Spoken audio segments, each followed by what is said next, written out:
दिल्ली सरकार की शराब नीति को लेकर के भारतीय जनता पार्टी आम आदमी पार्टी पर हमलावर है। वहीं आम आदमी पार्टी नगर निगम चुनाव को देखते हुए भारतीय जनता पार्टी के एमसीडी पर भ्रष्टाचार का आरोप लगाते हुए हमेशा से हमलावर रही है, अभी भी हमलावर है। आज हमारे साथ हैं ईडीएमसी में स्वास्थ्य समिति के चेयरमैन प्रमोद गुप्ता जी और यमुना बिहार से निगम पार्षद हैं। ये ईडीएमसी में स्वास्थ्य कमेटी में रहते हुए इन्होंने कई अहम कदम भी उठाए हैं।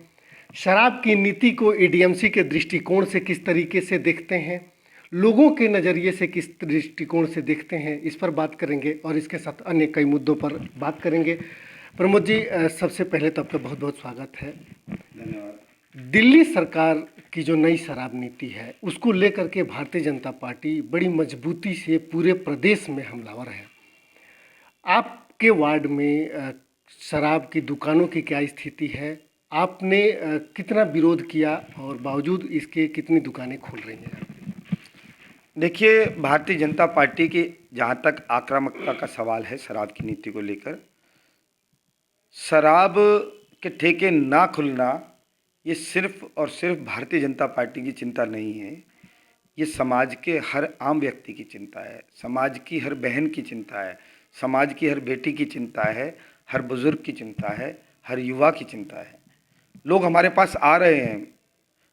आप मुझे अगर पूर्व में बताते तो मैं आपको इतना बंडल अपने पास दिखा सकता हूं जो दस्तखत करके मेरे पास लोग पत्र लिख के देके गए हैं कि जी शराब के ठेके ना खुले। ये स्थिति है और लोग चाहते हैं।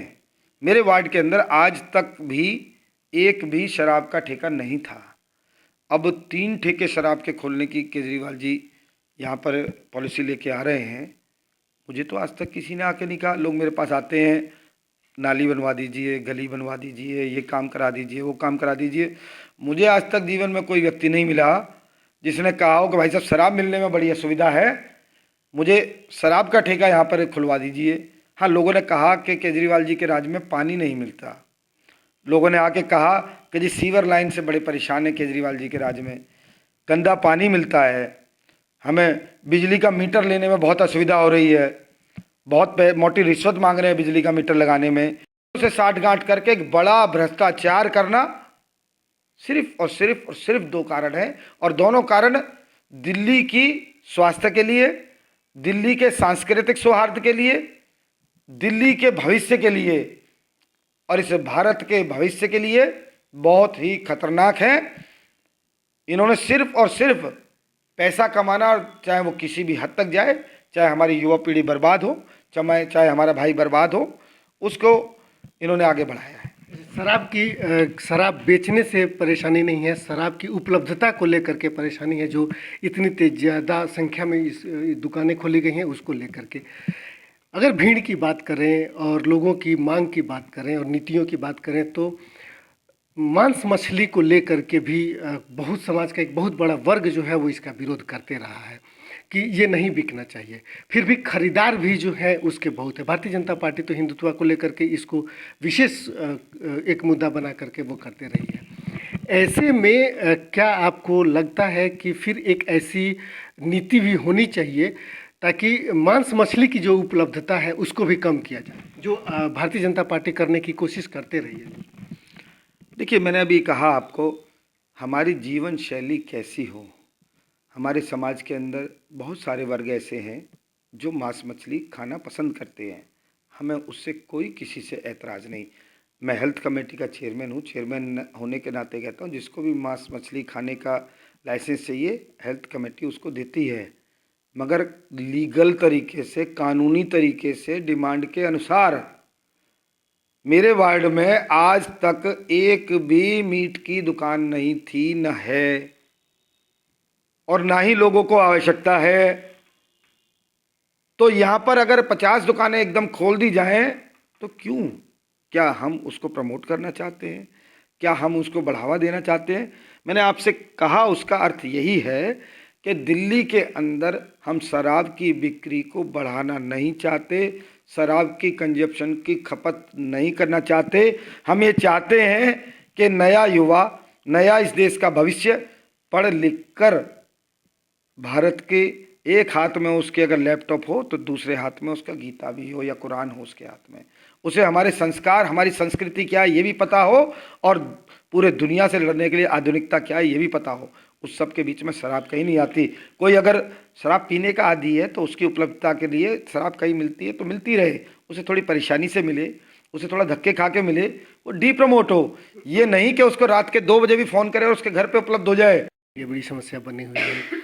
केंद्र सरकार की जो हलफनामे हैं सुप्रीम कोर्ट में लेकर के, दिल्ली सरकार के जो हलफनामे हैं सुप्रीम कोर्ट में लेकर के, और जिस तरीके से सुप्रीम कोर्ट के निर्णय आ रहे हैं अलग अलग सुनवाई के दौरान, क्या आपको लगता है कि अब जो है दिल्ली में पोल्यूशन को कंट्रोल करने के लिए अ, सुप्रीम कोर्ट की ही चलेगी? स्कूल दिल्ली सरकार ने खोले, फिर सुप्रीम कोर्ट ने उसको बंद कराए।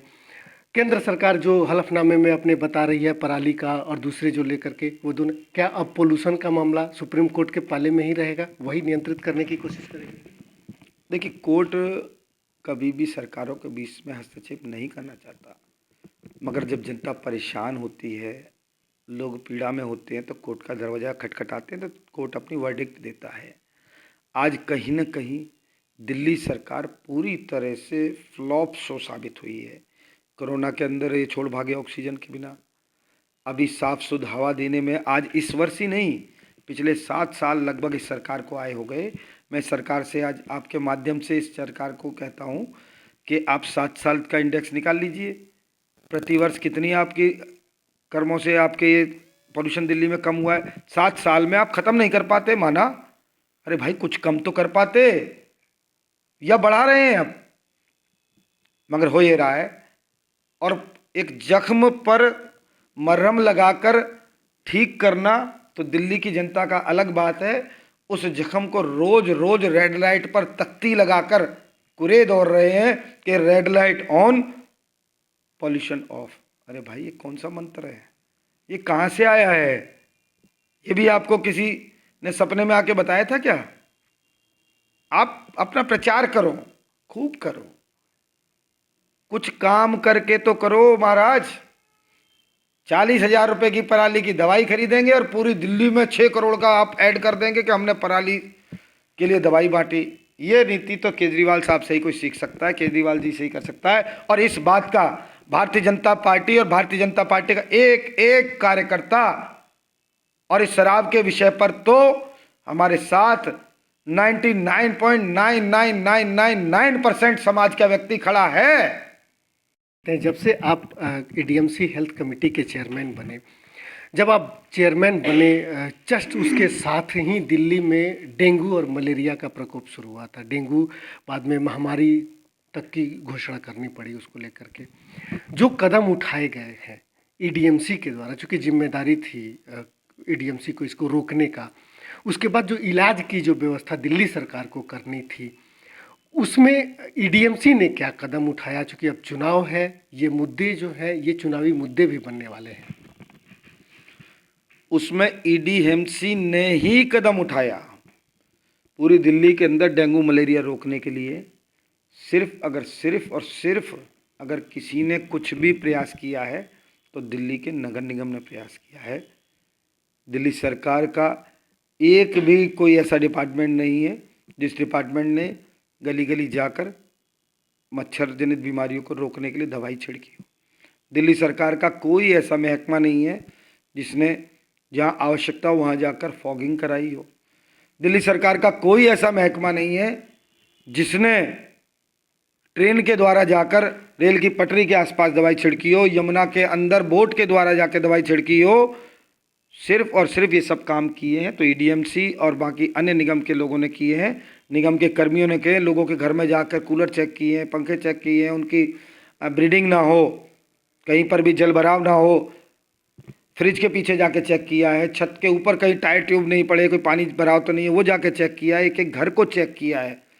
मैं आपको सारा डाटा भी मेरे पास मौजूद है, कितने लाख घरों को जाकर हमने खुलवाकर उनके अंदर जाकर कूलर टंकी पानी चेक किया है, कितने लाख घरों में जाकर हमने दवाई का छिड़काव किया है। क्या क्या काम किया है दिल्ली सरकार ने? कुछ नहीं किया। एक काम किया कि उन्होंने एक प्रचार का ऐड निकाला कि 10 हफ्ते 10 मिनट आप कूलर का पानी निकाल दीजिए, उससे डेंगू मलेरिया खत्म हो जाएगा। उनको ये था कि जैसे निगम काम बढ़िया करता आ रहा है, लगातार डेंगू मलेरिया खत्म हो गया है, मगर इस बार पीडब्ल्यूडी के रोडों पर जल भराव जिस तरह से हुआ है, उससे कहीं ना कहीं दिल्ली में एकदम तेजी से डेंगू मलेरिया के केस आए। तो इस बार बड़ी शांति से बैठे, इस बार नहीं आए कि भाई ये मैंने ख़त्म किया या मेरे कारण से भरा है। अरे भाई, कुछ तो जिम्मेदारी अपने ऊपर ले लो।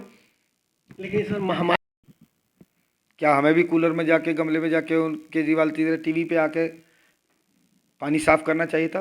पूर्व तैयारी ये थी, हमारे यहाँ हर वार्ड के अंदर 10-10, 12-12, 15-15 ईडीएमसी के हेल्थ विभाग के वर्कर होते हैं जो घर घर जाते हैं। पूर्व तैयारी नहीं थी तो हमने लाखों की तादाद में लोगों के घर जाके ब्रीडिंग कैसे चेक की? पूर्व तैयारी नहीं थी हमारे पास तो उसको करने के लिए लोग कहाँ से आए? पूर्व तैयारी नहीं थी तो हमारे पास दवाई कहाँ से आई? पूर्व तैयारी नहीं तो हमारे पास फॉगिंग के लिए तेल कहाँ से आया? पूर्व तैयारी नहीं थी तो वो सारी फौज कहाँ से आई जो घर घर जाकर डेंगू मलेरिया की दवाई छिड़की, जिसने रोकथाम में हमें मदद की? पूर्व तैयारी नहीं थी तो हमने रातों रात 150 लोगों को अपने एक साथ एक हॉस्पिटल में ट्रीटमेंट कराया। पूर्व तैयारी नहीं थी तो आपका जीटीबी हॉस्पिटल के अंदर स्ट्राइक हो गई तो वहाँ के लोगों को भी हमने एसडीएम स्वामी दयानंद हॉस्पिटल के अंदर ट्रीटमेंट किया। पूर्व तैयारी नहीं थी तो कैसे था? मैं बताता हूँ आपको पूर्व तैयारी कैसे थी। मैं आपको मिनट्स की डेट्स दे सकता हूँ और कुछ मिनट्स तो आप भी फेसबुक पर जाकर मेरी डेंगू मलेरिया आने से पहले की डेट्स में मेरी फेसबुक पर मैं as a health committee chairman आपको इस बात के सबूत देता हूं कि आप प्रमोद गुप्ता की फेसबुक पर जाके देखिए कि पूर्व में हेल्थ कमेटी की क्या क्या तैयारियां हो रही थी। वो मेरी मीटिंग्स लाइव हैं डेंगू मलेरिया आने से पहले। तो ये पूर्व तैयारी यही तो होती है कि एक समस्या आ सकती है, हमें ऐसी आशंका थी, उसके लिए हमने पूर्व अधिकारियों के साथ बैठक की, उसमें हमारे पास दवाई पूरी है, दवाई हमारे पास पूरी है, अस्पताल प्रशासन पूरा तैयार है, हमने अस्पताल प्रशासन पूरा तैयार रहा। हमारा हर क्षेत्र में, हमारे पास हर वार्ड में कितने वर्कर हैं, वर्कर और बढ़ाए जाने की आवश्यकता थी, हमने डीवीसी वर्कर को भी वहाँ पर बढ़ा के उनके साथ सहयोग के लिए भेज दिया। यही तो पूर्व तैयारी होती है और पूर्व तैयारी थी इसलिए इस महामारी से हम जूझ सके। नहीं तो आज आपकी तरह जब कोरोना आया ऑक्सीजन नहीं था, जब दिल्ली के अंदर हॉस्पिटल्स के लिए बेड नहीं थे, मेरे क्षेत्र में आके कोई बताए कि कहाँ पे डेंगू के लिए बेड नहीं थे? इसी बीच चलाया, दिल्ली में एक अभियान चलाया फॉगिंग को लेकर के, और आम आदमी पार्टी के कार्यकर्ता, उसके निगम पार्षद और विधायकों ने मशीन खरीदे और फॉगिंग करवाई और इस बात का दावा किया कि इसको कम करने में, डेंगू और मलेरिया के का जो प्रकोप है उसको कम करने में हमने महत्वपूर्ण भूमिका निभाई है। देखिए, ये हास्यप्रद और बहुत ऊंची और छोटी राजनीति करते हैं। डेंगू मलेरिया के जब केसेस पीक पर आ गए उसके बाद इनके 2-4 पार्षदों को या इनके लोगों को मैंने देखा कहीं पर किए हुए। पहली बात तो आपकी जानकारी में बताऊं, वो टोटली इलीगल है, गैर कानूनी है। कोई भी नॉन सरकारी व्यक्ति अपनी मर्जी से कहीं पर भी धुएं की मशीन उठाकर नहीं करा सकता, क्योंकि उसमें जो दवाई डाली जाती है वो दवाई पूर्णतः प्रतिबंधित है।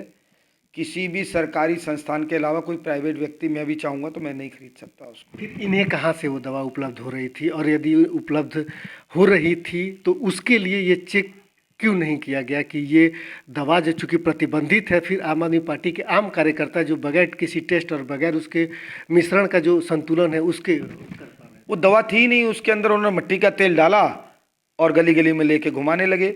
जब हमें इस बात की जानकारी आई तो हमने उसके खिलाफ कार्रवाई की, हमने एफआईआर तक करने का काम किया कि अगर कहीं पर कोई ऐसा व्यक्ति गैरकानूनी तरीके से काम कर रहा है तो उसको रोका जाए, और उसके बाद हमने तुरंत रोकथाम लगाई। और मुझे नहीं लगता आज की डेट में ये कहीं पर भी इस तरह से काम हो रहा है, और कहीं हो रहा है तो आप बताइएगा, उसके खिलाफ मुकदमा दर्ज होगा, उसके खिलाफ एफआईआर दर्ज होगी।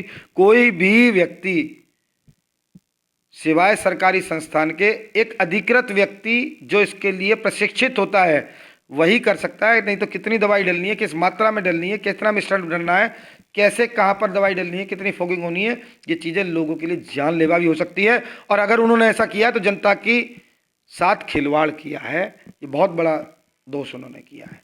बताया कि फॉगिंग करने के लिए जो जगह जगह लोग जो है मशीन खरीद लिए हैं, मशीन खरीदने के बाद खुद ही दवा का मिश्रण तैयार करते हैं, या तो वो दवा फर्जी है या फिर वह जो मिश्रण है वह संतुलन में नहीं, वो दवाई फर्जी है। ये बड़ी महत्वपूर्ण बात है, क्योंकि अभी तक ये चर्चा में नहीं आई थी।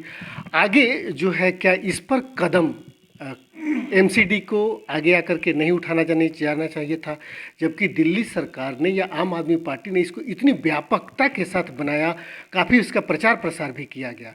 तो क्या एमसीडी को इस पर आगे आकर के और कार्रवाई नहीं की जानी चाहिए थी? एमसीडी ने एक एडवाइजरी पहले जारी की हुई है, और आज से मुझे लगता है 20-22 दिन पहले भी हमने एक नोटिस भी जारी किया था कि कोई भी व्यक्ति इस तरह से व्यक्तिगत तौर पर नहीं चलाएगा, ना कोई धुआं कर सकता, ना कोई दवाई डाल सकता। ये दवाई, फिर मैं कह रहा हूँ, ये एमसीडी के अंदर भी हर कर्मचारी इस काम को नहीं कर सकता जो लोग इसके लिए प्रशिक्षित हैं। जैसे एक डॉक्टर ही एक मरीज को दवाई दे सकता है, कोई भी आम व्यक्ति, मुझे कितने भी जानकारी हो, मैं किसी के रोग की दवाई नहीं दे सकता।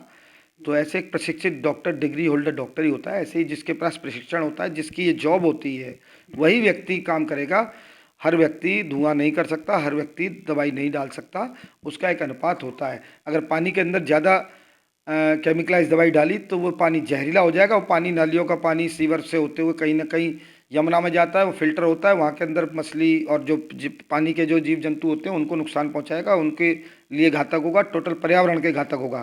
उन्होंने ऐसा किया है तो पर्यावरण के लिए बहुत बहुत बहुत अधिक नुकसानदायक और घातक विषय है। लोगों के जीवन से खिलवाड़ किया है, और ना सिर्फ लोगों के लिए, उन जलजीवी जंतुओं के लिए भी उन्होंने नुकसान किया है। ये आदमी के लिए कितना नुकसानदायक रहा होगा? या तो वो जो दवा का मिश्रण जो है उसकी बात कर लें, या फिर जैसा आपने बताया मिट्टी का तेल भी हो सकता है, या कोई डुप्लीकेट दवा भी हो सकती है। ये लोगों के स्वास्थ्य के लिए कितना हानिकारक साबित हो सकता था। इनसे हमने प्रदूषण पे बात की, शराब के ठेकों को लेकर के बात की। स्वास्थ्य कमेटी के चेयरमैन हैं, इस पर 2-3 महत्वपूर्ण चीज़ें प्रमोद गुप्ता ने जो बताई।